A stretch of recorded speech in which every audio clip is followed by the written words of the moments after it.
Bien, a ver, nos habíamos quedado la clase pasada en 1955, peronismo, golpe de Estado, Revolución Libertadora, bla bla bla bla bla. Hasta ahí estábamos, ¿se acuerdan más o menos que habíamos visto eso? Bien, perfecto. Ahora, el periodo que vamos a ver es 1955-1966, ahí hacemos el corte, hasta ahí llega el primer parcial. ¿Sí?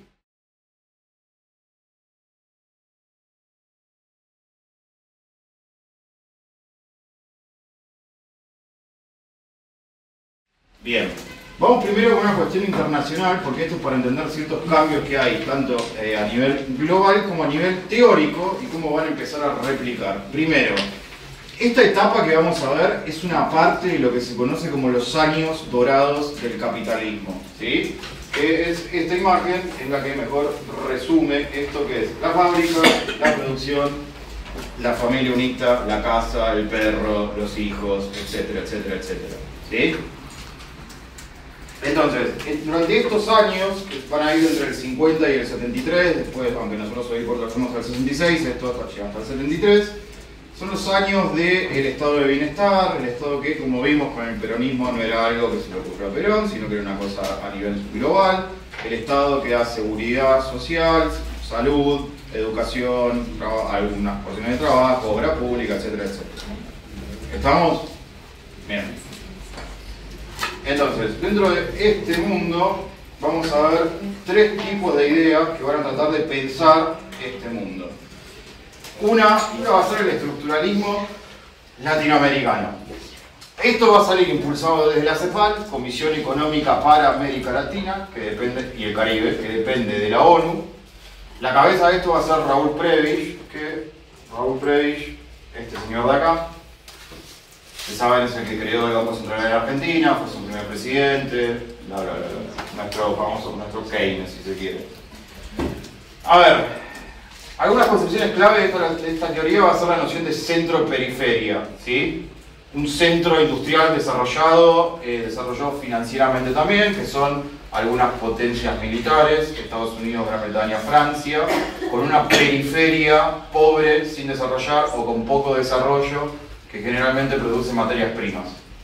¿Les suena de algo? Entonces, a ver, un poco la idea es la tendencia, esto es importante, la tendencia decreciente de los términos de intercambio netos del comercio. ¿Qué quiere decir esto? A medida que va avanzando el siglo XX y se van desarrollando nuevas tecnologías y los países se van industrializando cada vez más, ahora, lo que yo antes podía comprar, por ejemplo, supongamos que a principios del 1900, con una tonelada de trigo, yo podía comprar un auto Mercedes-Benz salido de la fábrica, en esa época. Ya para 1950, en vez de una tonelada de trigo, para comprar el mismo auto necesito 40. Entonces, hay un descalabro en la relación entre los términos de intercambio de productos agrarios o materias primas y tecnología industrial nueva con mucho valor agregado. ¿Sí? Entonces, esto se ve como una deficiencia. Ahora, ¿qué es lo que va a querer hacer entonces o cuál es la idea del estructuralismo latinoamericano? Bueno, usar esto como una especie de lupa para tratar de ver los países de América Latina, que entre las tantas también lo que dicen es que los países de América Latina son muy dispares, no hay cierta homogeneidad en América Latina. Por ejemplo, Argentina es uno de los más industrializados junto con Brasil, pero Chile todavía sigue dependiendo para esta época mucho del cobre, nada más.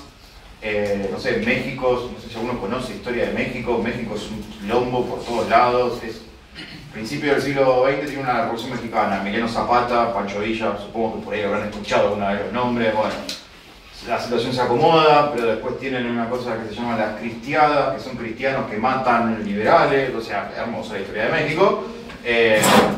Pero digo, tienen pocos procesos de industrialización, pero sí, por ejemplo, México tiene mucha distribución de la tierra agraria para campesinos, con los ejidos.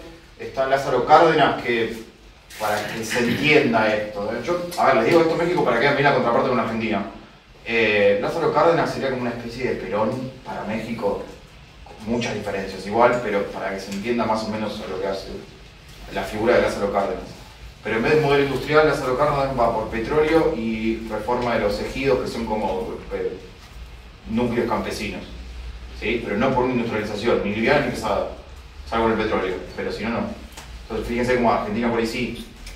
Brasil empieza ya a depender de Estados Unidos, a depender en el buen sentido, digo, pero de Estados Unidos, que le importa maquinaria y empieza a producir no solo café, sino que empieza a producir ya un poco más de caucho, y no caucho ya con valor agregado a nivel industrial. Entonces es muy disparo. Centroamérica es prácticamente nada, es una región muy agraria, muy atrasada en términos industriales.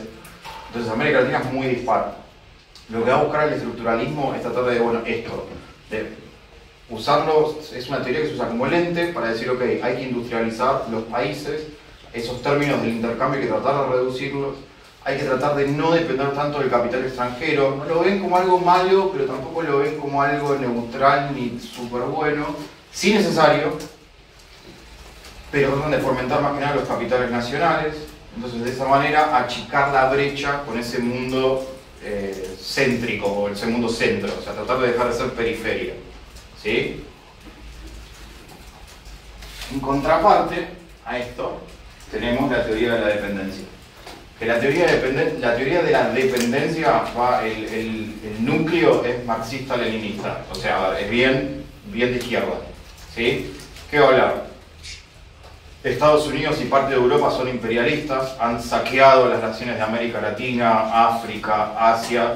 Creo que es un argumento que han escuchado varios sobre esto, de lo famoso cuando se ve en español, devuelvan el oro que se sacaron de América, bueno, toda esa cosa. Su origen es un poco en esto. A las inversiones extranjeras directas claramente sí la ven como el mal de todos los males del capitalismo que ha entrado a América Latina.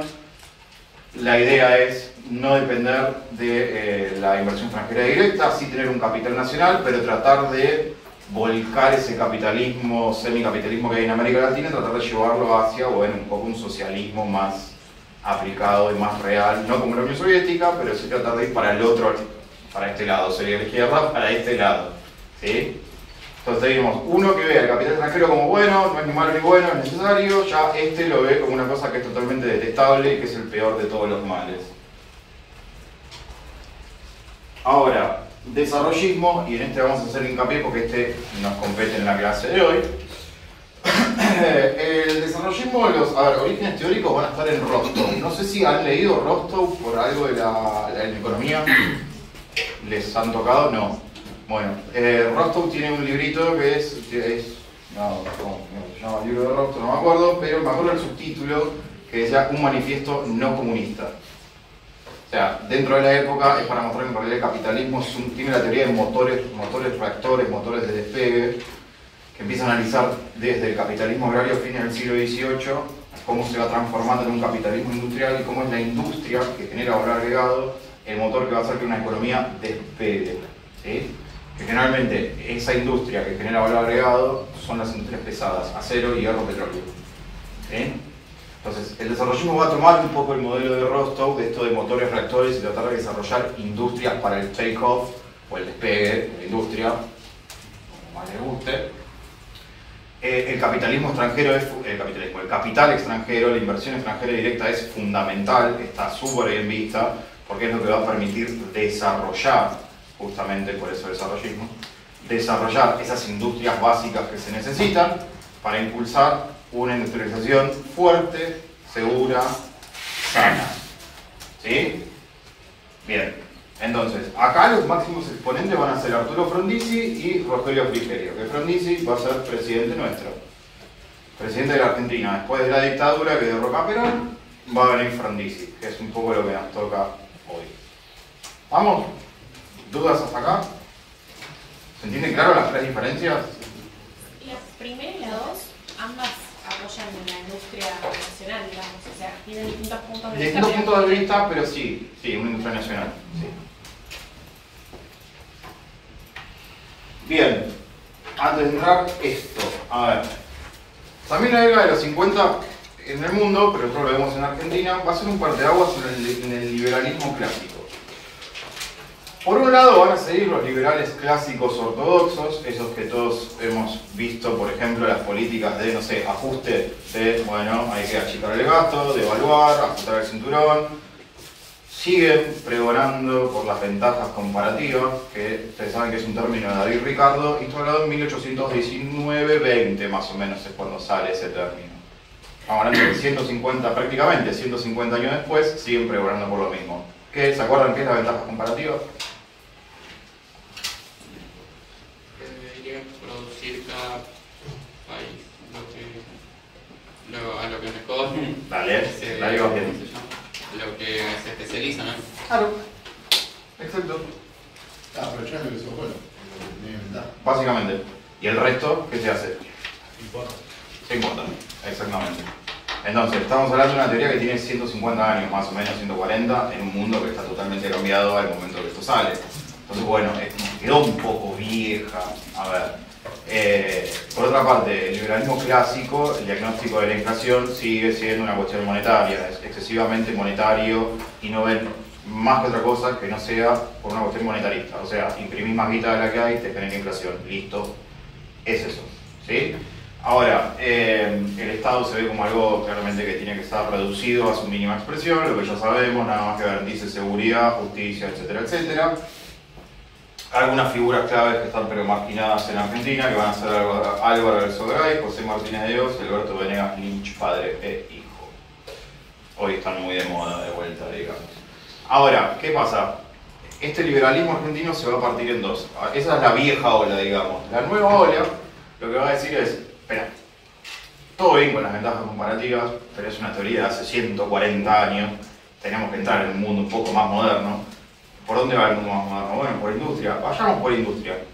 Selectiva, o sea, a ver, industria selectiva igual, pero vayamos por industria, ¿sí? O sea, a ver, al capital extranjero se lo ve, claramente se lo ve como una buena opción, listo, porque es el que te va como a enseñar a tener las mejores industrias, súper válido. Lo novedoso es el diagnóstico de la inflación. Lo que van a ver es que no es nada más, a ver, no es que la cuestión monetaria no influya, sí influye, pero también van a empezar a detectar otras cosas. Por ejemplo, la puja por el salario. ¿Qué es puja por el salario?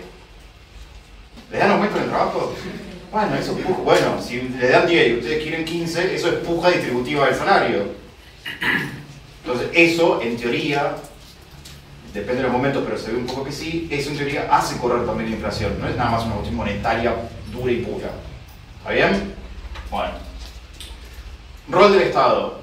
El Estado tiene que garantizar seguridad jurídica, etc. Sí, pero tiene que tener un rol un poco conductor el Estado. Selectivo, pero conductor, y tiene que ser sobre todo eficiente. Esa es una palabra que entra mucho en esta nueva ola, digamos, no es neoliberal, digamos neortodoxa. ¿Sí? Neoliberalismo es otra cosa. Pero esta neortodoxia sí busca un Estado eficiente. Sobre todo la palabra es esa, eficiencia. Bien, y el máximo exponente en Argentina va a ser Adalbert Krieger Bacena, no para esta unidad, para la próxima lo vamos a ver, es importante este buen hombre.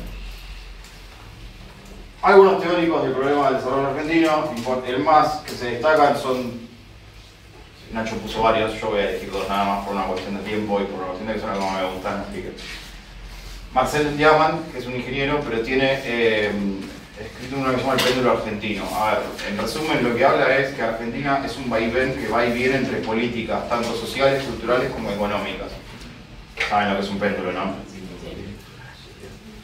Bueno, a ver, piensen en un péndulo. Piensen si quieren de 2015 para acá. ¿Sí? Teníamos todo el kirchnerismo, distribución de la renta, etcétera, etcétera.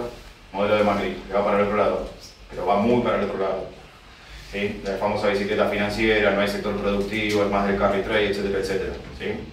Después de 2019 se vuelve con el rey de los remiseros de Alberto, se vuelve para allá.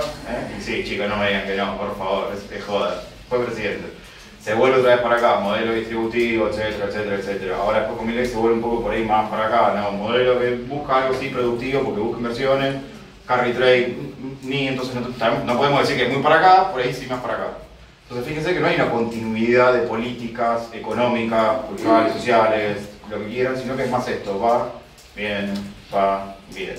Y el otro es Carlos Díaz Alejandro, que para mí lamentablemente se murió muy joven, pero bueno, es un economista cubano que habla mucho sobre los efectos distributivos, tanto en las devaluaciones como en los efectos ingresos, efectos precio, elasticidad, precio de demanda, algunas cosas después de oferta, bueno, nada, si alguno lo quisiera leer en algún momento, muy lindo para leer. Bueno, lo que nos compete. A ver, ¿se acuerdan que habíamos visto en la clase pasada los ciclos de Stop and Go? ¿Se acuerdan que eran los ciclos de Stop and Go? ¿Qué eran los ciclos de Stop and Go? ¿Quién está hablando? No leo. Yo. Muy bien. Piensa en algo. Primer peronismo, modelo Easy, ¿sí? Bien asentado. Voy a industrializar. industria liviana, pero ahora necesito importar material y cosas para producir, ¿sí? Entonces empiezo a importar, las importaciones van haciendo esto, van creciendo, van creciendo, van creciendo, van creciendo. Las exportaciones no es que no crezcan, por ahí crecen, pero no al mismo ritmo que las import, entonces queda en un desbalance así. Te empezás a quedar sin reservas, sin dólares en el central. ¿Qué haces? Devaluás. Bien, ¿para qué? Para hacer esto. Ahora, una vez que haces esto, decís, ok, puedo volver a lanzar otra vez el ciclo productivo, puedo volver a importar para producir acá. Entonces, otra vez. Ahora, fíjense los picos acá. Esto acá en una raca es 46 con peronismo, 47. Acá ya se empieza a ver cómo va cayendo, ¿no? 49, que habíamos dicho, ya acá se empieza a hablar de cierta crisis en el primer peronismo. Sigue, 52, choca la calecita, pero habíamos visto, mete el plan de ajuste. Levanta, otra vez. Levanta un poco. Acá, bueno, acá es una devaluación de la Libertadora, vamos a ver. Frondizi, llega Frondizi, ahora vamos a ver qué pasa, hay devaluación. Ajuste de vuelta al ciclo, miren cómo cae. Ahora, de vuelta, la Go sube, ¿sí? Pasa expansión, acá otra vez vuelve a caer. Ahora, fíjense que las caídas son cada vez más chicas. Acá hay otra, esta después, bueno, el 75, este es el punto final, no importa, pero digo, entre este periodo de acá, sobre todo acá entre el 59 y antes del 72, le diría, fíjense que las caídas son cada vez más chicas del Stop and Go. ¿Por qué? Porque la industria produce, ¿sí? Esas inversiones maduran, esas inversiones empiezan a generar exportaciones industriales. ¿Eso quiere decir que son industrias más nacionales? O sea, ¿o a qué se refiere con las industrias? O sea, perdón. No. Me refiero, se achican porque crecen las industrias nacionales, a eso me refiero. Sí, a ver, no necesariamente que sean nacionales, pueden ser también industrias extranjeras que llegan, vienen, pero la inversión necesita madurar. Ok. A ver, y vos imaginate, a la época, no quiero decir hoy, pero dice, no sé, bueno, a ver, ponele, por decir algo, qué sé yo, General Motors va a venir a Argentina, se va a instalar con mano de obra argentina, va a mezclar algunos capitales nacionales argentinos, pero la idea de General Motors es exportar. Ok. Y que esa exportación sea un parte de Argentina y nosotros nos llamamos los dividendos, ponete, ¿no? Bien. General Motors no es que dice, listo, llego el 1 de julio, el 2 arrancamos a vender y a sacar autos. No, tiene que venir, buscar el terreno, comprar el terreno, Claro. poner la fábrica, eso lleva tiempo, contratar obreros, algunos que tienen que calificar, buscar los contactos para mandar todo al puerto y después de ahí sacar. Todo eso por ahí pasa un año, 2, 3 en esta época. Claro. Entonces, cuando yo digo que las inversiones tienen que madurar, es eso. Es el proceso. Piensen hoy Vaca Muerta. Vaca Muerta está madurada, está bastante madura igual, todavía le falta un poco. Pero piensen en Vaca Muerta, cuando se descubrieron un pozo que no había nada. Cuando empezaron a meter guita, ¿para qué? Para empezar a hacer los pozos, para hacer los caminos, para sacar después la producción, el gas natural licuado, el GNL, lo mismo. O sea, uno invierte, pero necesita esperar que esa inversión madure para empezar a exportar. Por eso los ciclos se van achicando cada vez más. ¿Por qué se achican cada vez más los ciclos? Porque no dependes tanto de material importado, porque lo puedes producir acá. Por ejemplo, petróleo. Que petróleo es, es como lo necesario para producir energía, sobre todo en esta época. Aparte, surge una industria nueva, entre los 50 y los 60, la petroquímica. ¿Saben qué produce la petroquímica? Por ejemplo, plástico. ¿No consumen plástico ustedes? ¿No hay plástico en nuestras vidas? Bueno, entonces, se necesita, piensen algo, en vez de importar tupper, los haces acá. ¿Por qué? Porque tenés petróleo, lo podés hacer, la industria puede, está madura, entonces ya empezás a necesitar menos insumos para producir. Por eso es que los ciclos se van haciendo cada vez más chicos. Bueno, esto. A ver, saltos en la inversión. Hay 3 momentos. ¿Por qué se dice saltos? Son saltos y que hacen escalones, ¿sí? Que era, el salto es que la inversión venía, supongan, esto los números pónganlo, pero es para que entiendan. Como porcentaje del PBI, antes se invertía, por ejemplo, un 10%, ¿no? El total de la inversión. Listo. Bueno, ahora cuando pega el salto, por ahí de golpe se empiezan a invertir 40. Y cuando hace el escalón, o sea, salto y escalón, el escalón quiere decir que a partir de ahora el mínimo que se va a invertir es ese 40%. Después vuelve a pegar otro salto, otro escalón, otro salto, otro escalón. Después ya Acá a partir del 75 es como que se va todo un poco al tacho. Esto igual mírenlo, no pasa nada, digo. Entiéndanlo, pero no es crucial. Bien. Revolución Libertadora, 1955-1958. Lo primero que se hace es devaluación de la moneda y el IAPI se desregula, prácticamente se desarma, no existe más el IAPI. Lo que va a buscar la Libertadora es fomentar rápidamente el sector agroexportador porque, de acuerdo con la Libertadora, el sector agroexportador es el maltratado del peronismo. Esto creo que se lo habíamos contado, que hay un informe de Prebisch que en realidad exagera un poco los números, no eran tan como habíamos visto, digo, lo muestro ya en el 52, el peronismo hace el ajuste, se empieza a salir. Prebisch, dicho por él mismo ya en sus años de vejez, una cuestión personal contra el peronismo y exagera los números más de lo que eran. Con lo cual, en realidad, esta desregulación y esta devaluación termina como perjudicando un poco el ciclo que se había corregido, más o menos a duras penas, pero se había corregido. A ver, lo importante, se ingresa a organismos internacionales, Bretton Woods, FMI, Banco Mundial. ¿Quiere decir que la Argentina toma préstamos? No. Es que ingresa. Ustedes saben cómo funciona el FMI, ¿no? Que digo, los países que son participantes aportan guita y depende de esa cantidad de guita que aporten, es lo que pueden recibir como préstamo, digamos. Entonces hay como, bueno, ciertos intereses ahí. A ver, intento de congelar la lucha distributiva. Bien, no sé si saben, si no se los contamos, disco paranoico. Sí, no tomé la pastillita. La Libertadora, una de las cosas que va a hacer a nivel económico, está bien, listo, como que pasa sin pena ni gloria, que volver a un mundo que ya no era. La Libertadora lo que va a hacer es proscribir el peronismo. ¿Saben qué es una proscripción política? ¿Saben qué fue la proscripción del peronismo? Arrancamos por ahí. ¿Alguna vez escucharon algo? Bueno. No se podía postular. Nadie No podía nombrarse, no se podía nombrar a Perón y a Evita. No se podía usar el escudo justicialista. No se podían presentar a elecciones. ¿Cómo? No se podían tener imágenes. No se podían tener imágenes, no se podía hablar, no se podían presentar. La Constitución, la modificación de la Constitución del 49 la borran, la sacan de un plumazo y vuelven a la Constitución de 1853. Los artículos 14 y 14 bis quedan totalmente borrados de un plumazo. La industria, a la ICI no se le da pelota, trabajador que hace huelga, cobra palo, corta. Entonces lo que busca hacer la Libertadora es desperonizar, digamos, el país. ¿Sí? No estoy para juzgar si está bien o está mal esto acá.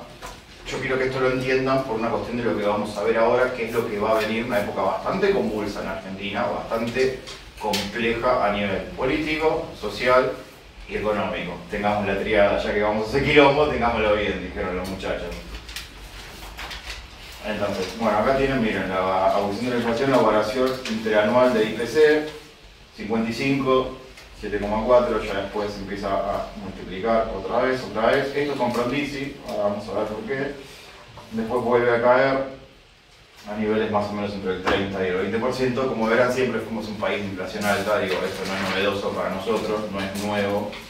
Va a ser una historia que nos va a acompañar constantemente, la inflación, hasta que llegamos a este muchacho, Arturo Frondizi. A ver, Arturo Frondizi es parte de la UCR, Unión Cívica Radical. La Unión Cívica Radical está dividida en este momento, personalistas, antipersonalistas, no me importa eso, vaya y pase que se maten entre ellos los radicales. Lo importante es, ¿cómo llega Frondizi al poder? Bueno, haciendo un acuerdo con Perón. El acuerdo es levantar la prescripción, yo levanto el teléfono y que la muchachada te vote.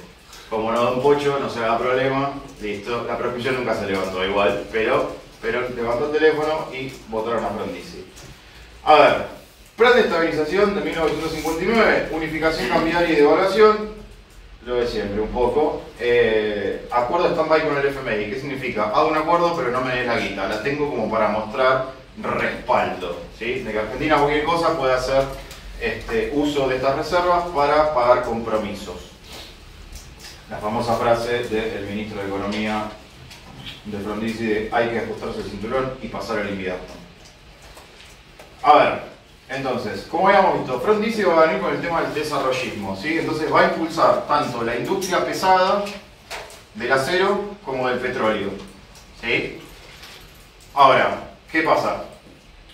El acero, o en la literatura se lo muestra como batalla del acero y batalla del petróleo. La batalla del acero la va a perder. ¿Contra quién? Puede preguntar uno. ¿Contra el peronismo? No. Contra la milicada argentina, básicamente.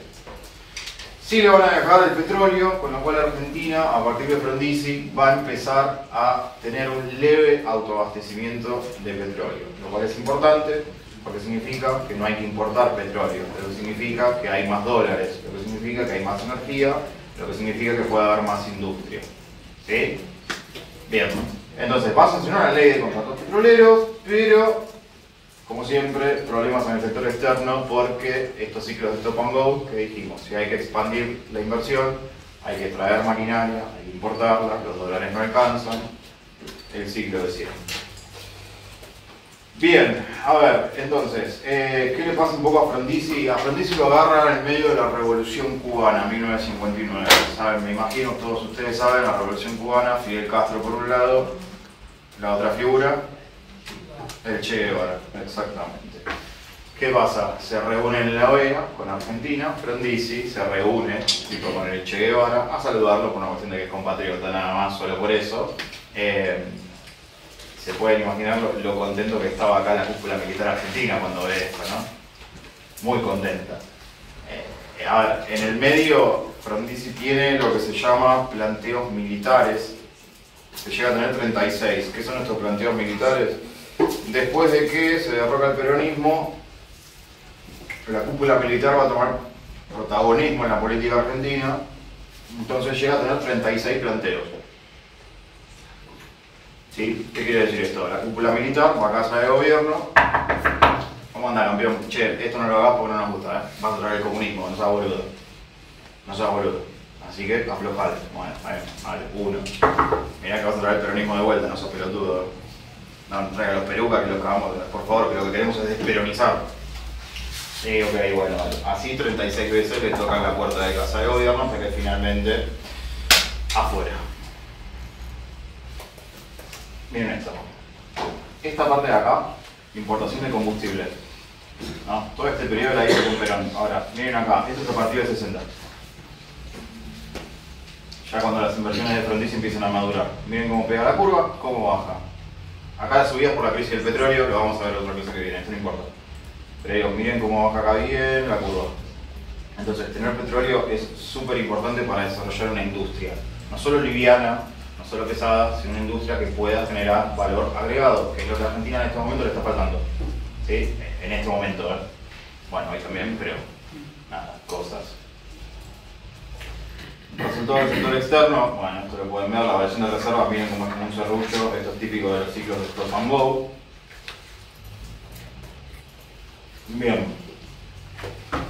Terreno de Guido. A ver, lo novedoso del golpe que le hacen a Frondizi es que es una cúpula militar que hace el golpe, pero dice que se haga cargo del Senado. Nosotros no nos vamos a meter en la política argentina en este momento. Que se haga cargo del Senado, el Senado elige a Guido como presidente, dura un año, llaman a elecciones. Plan de ajuste tradicional, de evaluación, reducción del déficit, del gasto, hay que hacer una Argentina en un estado eficiente. Digo, no terminan de solucionar también los problemas de inflación, un poco los agravan. Entonces ya estas respuestas de ajuste para combatir una inflación desde un plan tradicional, digamos, ortodoxo, tradicional, no sirven en un mundo que es totalmente distinto. Ahora, las Fuerzas Armadas, aunque parezca mentira, porque esto para entender un poco también después lo que va a venir con Ilia, las Fuerzas Armadas también están en conflicto internamente. Azules por un lado, colorados por otro. Unos van a ver el peronismo como un movimiento católico, un movimiento de masas nacionalistas. Hay que reeducarlo, porque tiene como cierto amor por una persona particular y por un líder, pero no le quitan mérito justamente por ser un movimiento nacional y católico. Porque si sos nacionalista y católico, ¿qué se evita?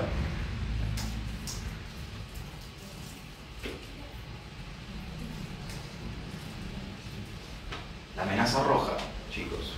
comunistas, los zurdos, básicamente, de la época. ¿Por qué? Porque el comunista, el socialista, es ateo, no cree en las naciones, al contrario, quiere derribar las fronteras de las naciones, no cree en la unidad familiar, etcétera, etcétera, etcétera. Entonces, si uno es nacionalista y católico, se lo ve como, bueno, ok, no va a ser rojo. Esa es un poco la visión. Ahora, los colorados, que era la otra facción de la Fuerza Armada, en realidad lo que ve es que el peronismo sí es un movimiento de masas, pero por más que sea nacionalista y católico, hay que extirparlo de la política y de la cultura argentina, ¿sí? Porque le ha causado mal, etcétera, etcétera, etcétera. Es más tradicionalista el sector colorado. Además, el sector colorado, un poco la pelea que hay entre las facciones es que ellos dicen que hay que subir al poder, nosotros los militares tenemos que subir al poder y quedarnos lo que sea necesario, primero para extirpar el peronismo y segundo para extirpar los males económicos, y si tiene que ser ad eternum, será ad eternum, no nos importa. Y los azules al contrario son más, aunque parezca mentira, pero son como más legalistas en el hecho de decir, bueno, no, espera, demos un golpe de Estado, pero démosle el poder al Senado, que es lo que pasa con Guido, y cualquier cosa de vuelta nos metemos, pero no nos tenemos que quedar tanto tiempo, no tenemos que repetir esos errores de las otras dictaduras, lo nuestro es como entrar y salir. Bien, en esas entradas y salidas, Arturo Illia, lo mismo, pregunto, ¿han escuchado algo, leído sobre Arturo Illia alguna vez? ¿Este es de las tortugas, puede ser? ¿Algo así? Sí, decían que era una tortuga porque era lento, porque no hablaba, porque no decía cuál era el plan económico. Sí, no, lo tenían montado, pobre Don Illia, lo tenían bastante montado. A ver, un poco también para entender la personalidad del tipo y por qué las políticas que toma, pero ¿saben que era médico rural este buen hombre? Bueno, médico rural de Córdoba. Es el único presidente conocido de Argentina que muere en la pobreza. Nada, detalle de su personalidad que va a llevar a cabo a su gestión. ¿Por qué decimos esto? A ver, políticas keynesianas y bien nacionalistas. ¿Se acuerdan que recién habíamos dicho? Con Frondizi el capital extranjero es necesario para esas inversiones de petróleo, ¿sí?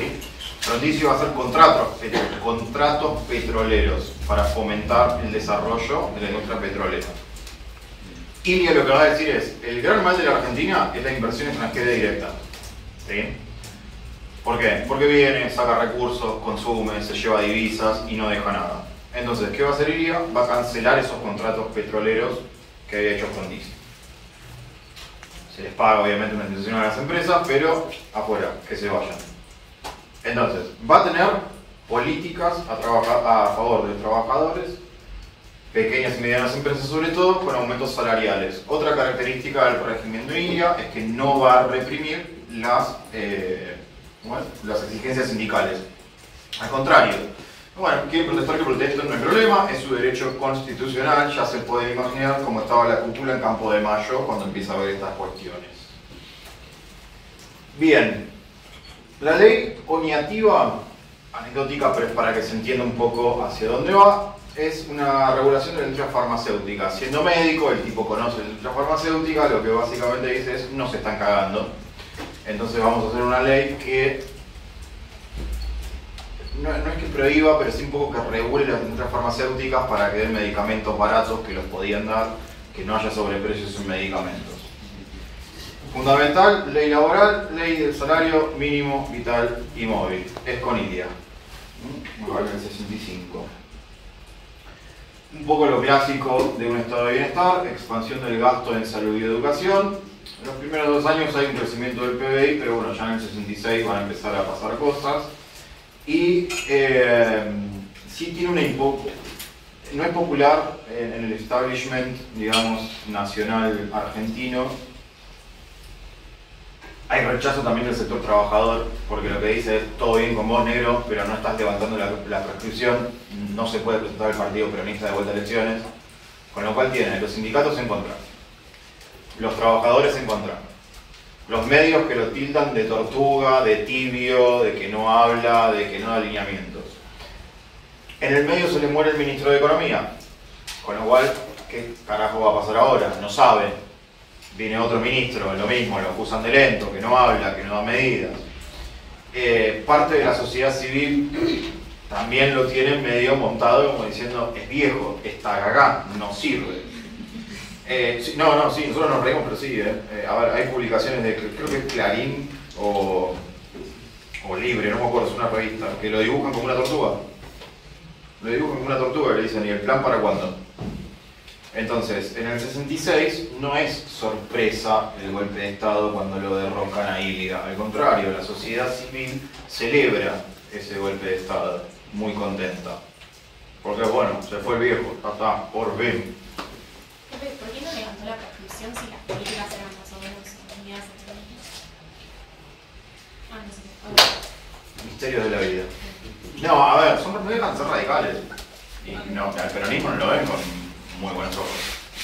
También tampoco eran medio pavos esta gente, ¿eh? Saben que si levantaban la prescripción se comían un quilombo bastante grande. Se lo terminan comiendo igual. Porque digo, el Campo de Mayo, la cúrcula es como hasta acá llegaste viejito, hayas levantado o no la prescripción. Pero sí, es una época bastante complicada. Más que en el medio son los 60. ¿Saben qué pasa en Argentina en los 60? Por ejemplo, a nivel cultural, les digo, no piensen en política, en social. Bueno, social, sí. ¿Alguien escucha rock acá?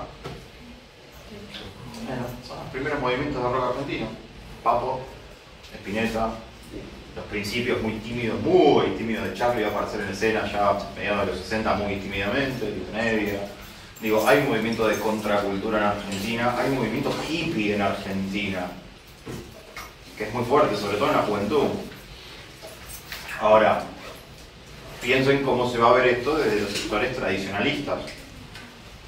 ¿Cómo piensan que lo ven esto? Como una burla, como un reclamo. No. Se nos descarrió la juventud, mirá el sucio este con pelo largo, con flores, fuma porro encima. Desastre. Claro, por eso, como Desastre. una burla. O sea, lo ven como una burla de lo que era el ejemplo. Está del bien, hombre. sí. Bueno, sí. Entonces, ¿qué pasa? Todos esos movimientos, ¿cómo lo ve la sociedad?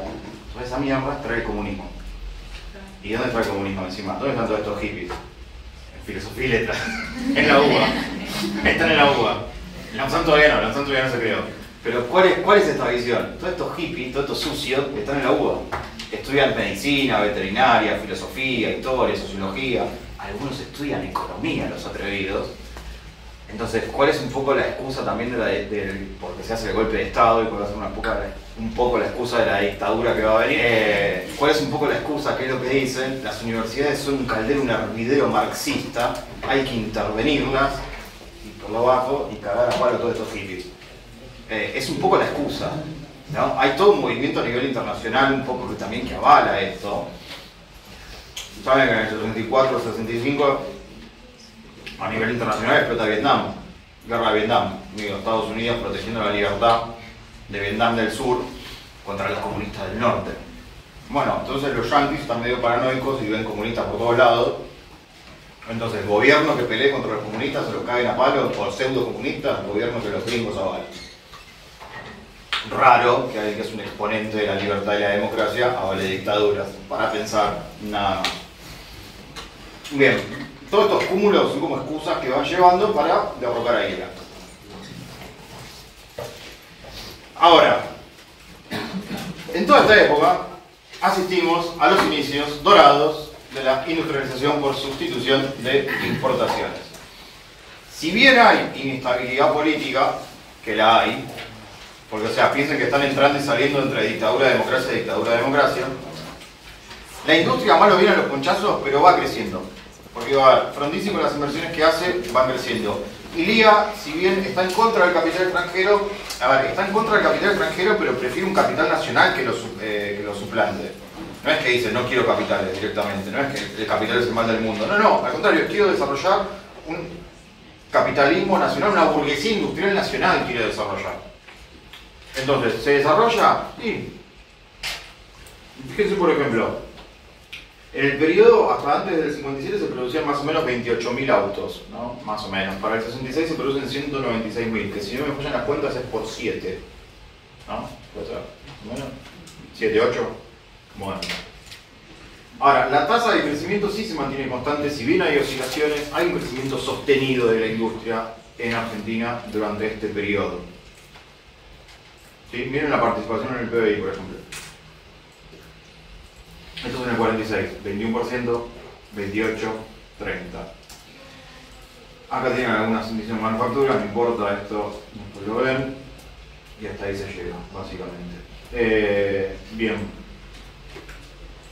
Rapidísimo, dice, no se pueden quejar muchachos, ¿no? Bien, dudas, consultas, comentarios respecto a esto que acabamos de ver.